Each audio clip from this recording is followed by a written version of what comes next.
দর্শক স্বাগত জানাচ্ছি খবর সংযোগ থেকে। আপনাদের দেখানোর চেষ্টা করছি যে করাল বস্তিতে যে অগ্নিসংযোগ হয়েছে সেই অগ্নিসংযোগের যে বর্তমান পরিস্থিতি, সেই পরিস্থিতি আপনাদের দেখানোর চেষ্টা করছি। দর্শক, আমি আরেকটু বলে রাখি যে কালকে অর্থাৎ গতকালকে বিকালের সময় কিন্তু এই অগ্নিকাণ্ডটি ঘটে এবং বস্তিতে যে অগ্নিকাণ্ডটি ঘটেছিল সেই পরিস্থিতিতে আমরা কালকে দেখেছি যে আস্তে আস্তে কিন্তু আগুনের বৃদ্ধি হয়েছে এবং অগ্নিসংযোগের কারণে কিন্তু এই বস্তির পুরো এলাকাটা কিন্তু একটি ধ্বংসস্তূপে পরিণত হয়েছে। দর্শক, আমরা যতটুকু জানতে পেরেছি যে একটি সিলিন্ডার বিস্ফোরণ হয়েছিল, সেই সিলিন্ডারের আগুনের সূত্রপাত থেকেই কিন্তু এই বস্তিতে আগুনের যে সূত্রপাত সেটি কিন্তু আমরা দেখেছি। দর্শক, আজকের যে পরিস্থিতি সেটি আপনাদের দেখানোর চেষ্টা করছি যে একটি অংশ, আসলে আমি যখন ভিতরে ঢুকি যে বস্তি কিন্তু বিশাল একটি অংশ নিয়ে এই বস্তিটি তৈরি হয়েছে। একটি লেক পাড়ের পাশেই কিন্তু এই বস্তিটি উৎপত্তি হয়েছে। অর্থাৎ আমার বাম পাশে যদি বলি যে এইদিকে কিন্তু গুলশান এবং ডান পাশের দিকে কিন্তু যে মহাখালী, সেই মহাখালী এবং মাঝ বরাবরই কিন্তু এই করাল বস্তিটি।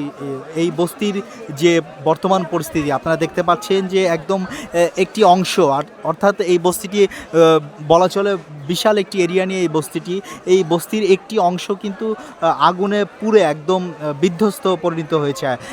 আপনারা আসলে দেখতে পাচ্ছেন যে এখানে কিন্তু যে ঘরগুলো ছিল সেই ঘরের টিন একদম পুড়ে, এবং ঘরের যে আসবাবপত্র আমরা যতটুকু জানতে পেরেছি যে এই ঘরে এই বস্তিবাসী যারা থাকতো তাদের ঘরের যে আসবাবপত্র তারা কিন্তু কিছুই বের করতে পারেনি, একদম পুড়ে কিন্তু সব গলে গিয়েছে, সেরকমই কিন্তু দেখা যাচ্ছে। এবং বর্তমান যে পরিস্থিতি সেটিও কিন্তু আপনারা দেখতে পাচ্ছেন যে বস্তির যে বর্তমান পরিস্থিতি, আসলে এই অসহায় মানুষরা এখনও কিন্তু তাদের ঘরের কিছু হয়তো জিনিসপত্র, তাদের প্রয়োজনীয় জিনিসপত্র কিন্তু সরানোর চেষ্টা করছে, সেটি কিন্তু আপনারা দেখতে পাচ্ছেন। আমরা কয়েকজনের সাথে কথা বলেছি, তারা বলছে যে আসলে হঠাৎ করেই বিকালে এই অগ্নিসংযোগটি ঘটে এবং বিশেষ করে এই বস্তি হওয়াতে ভিতরের রাস্তা কিন্তু চেপা গলি হওয়ার কারণে কিন্তু এখানে ফায়ার সার্ভিসের যে গাড়ি সেটি পৌঁছাতে কিছুটা বিলম্ব হয়েছে। সেই দেরি হওয়ার কারণেই কিন্তু অগ্নি আসলে নিয়ন্ত্রণ আনা অতি দ্রুত সম্ভব হয়নি, সেটি কিন্তু আমরা জানতে পেরেছি।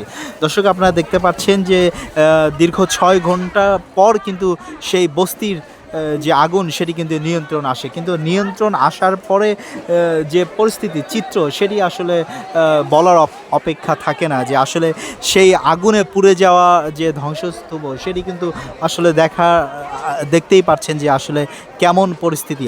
এখানে কিন্তু আসলে কিছুই নেই, যারা টিন এবং দেওয়াল সব কিন্তু ধসে পড়ে গেছে, সেই চিত্র কিন্তু আমরা দেখতে পাচ্ছি। দর্শক, এই ছিল আমার কাছে করাল বস্তির যে বর্তমান পরিস্থিতি, এটি ছিল আমার কাছে সর্বশেষ।